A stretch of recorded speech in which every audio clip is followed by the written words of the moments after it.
लाडकी बहीण योजना जेव्हा सुरू केली होती त्यावेळी त्या संदर्भातले काही निकष होते।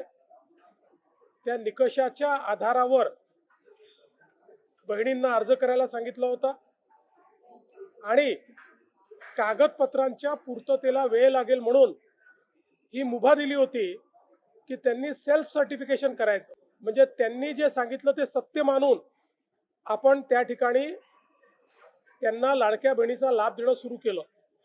पण अर्थातच आपण ज्यावेळी कुठलाही सरकारी पैसा खर्च करतो त्यावेळी त्याचं सीएजीचं ऑडिट होतं आणि सीएजीच्या ऑडिटमध्ये निकषांप्रमाणे अर्ज आहेत की नाही याची माहिती द्यावी लागते आणि म्हणूनच योजना सुरू झाल्यानंतर आपण त्याचं केवायसी सुरू केलं आणि वेगवेगळे जे डेटाबेस होते त्याच्याशी कंपॅरिझन सुरू केलं, ज्याच्यामध्ये इन्कम टॅक्स विभागाकडनं आपण माहिती घेतली, सरकारचे जे काही कर्मचारी आहेत त्यांचं जिथनं पेमेंट होतं त्या पोर्टलमधनं आपण माहिती घेतली, जो काही आपला परिवहन विभाग आहे याच्यामध्ये मोटरची ओनरशिप कोणाकडे आहे, फोर व्हीलरची, याच्या डेटाबेसची माहिती घेतली, रेशन कार्ड याच्या डेटाबेसची माहिती घेतली आणि ही सगळी माहिती आपण ज्यावेळेस कोलेक्ट केली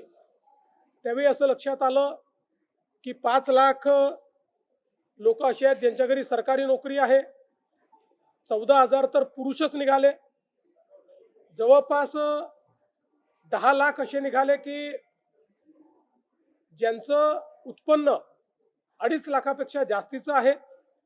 अशा वेगवेगळ्या डेटाबेसमध्ये जे लोक अपात्र झाले त्यांना आपण अपात्र केलेलं आहे।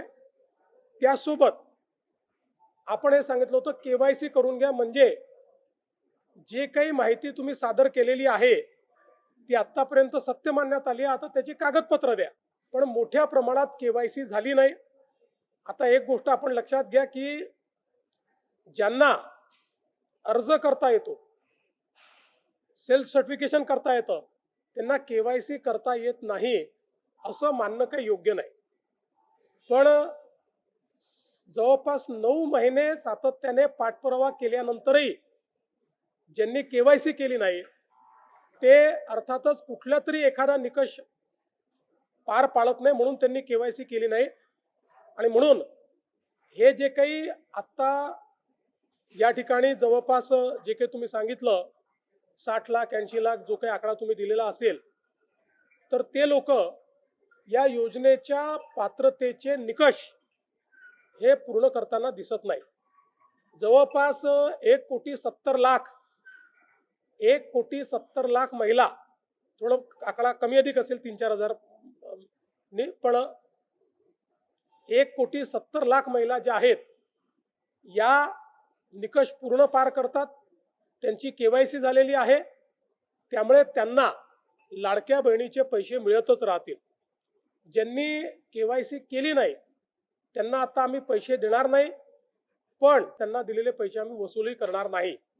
मात्र 14,000 ज्या पुरुषांनी पैसे घेतलेले आहेत त्यांच्याकडनं मात्र पैसे हे वसूल केले जातील।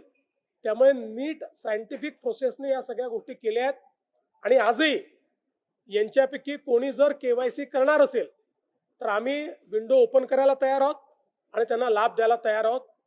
आजही ज्यावेळेस आपण जेवढ्या लाडक्या बहिणींना लाभ देतो, देशातल्या कुठल्याही योजनेपेक्षा आजही सर्वात मोठी योजना ही महाराष्ट्राची आहे। आजही देशामध्ये एवढा लाभ 1,70,00,000 कुठलंच राज्य देत नाही जे महाराष्ट्र देत आहे।